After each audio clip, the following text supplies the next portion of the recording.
Rasmus Kala, täna 3-0 võit meil FC Tallinna üle.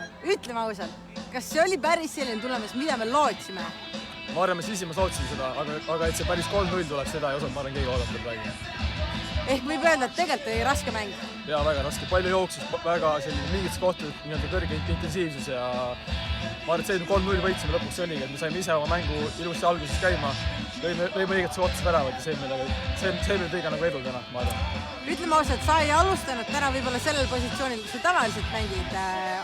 Kuidas sa selleks valmis olid, et alustasid hoopis ründes, mitte kaitses? Nädala alguses peatreener ütles, et tuleb seal alustada, nii et ma olin selle mõttega natuke varjunud. Nädala alguses sain seda teada ja siis praegu on see, mis välja tuli, on juba nagu reaalselt selline väge. Ma ikka küsin, kumb värav oli ilusam? Teine. Miks nii?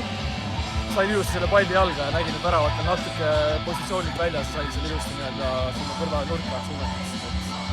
Muidu nõrgema jalaga ka, nii et veel nagu boonus, ei lööb parem jalaga. Tuleme korra eelmise nädala juurde, kui sul oli punane kaart Elva mängust all, pidid kõrvalt vaatama siin samas, kuidas me võitsime tavaosalt. Kui raske oli tegelikult kõrvalt vaadata esimest kodumängu?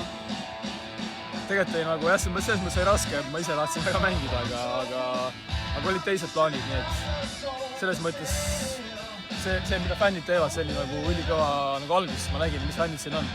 Ja ma teadsin, et kui ma nüüd siin mängida saan, nagu oma esimest kodumäng, siis ma teadsin, et see tuleb veel ägedam ja tuligi. Tuleme nüüd fännid juurde ka.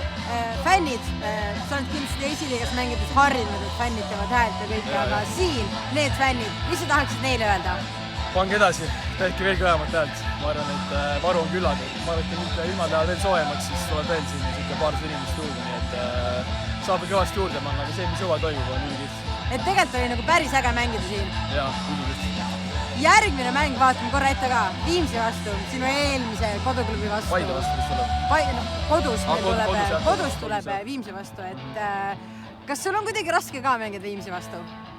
Eks veits ikka, kuna ma olen seal terve elu mänginud ja selles mõttes endine koduklubi, mis väga pikalt seal olnud ja tegus teinud, nii et ma arvan, et selline tähendusrikkam mäng kindlasti kui tavaline.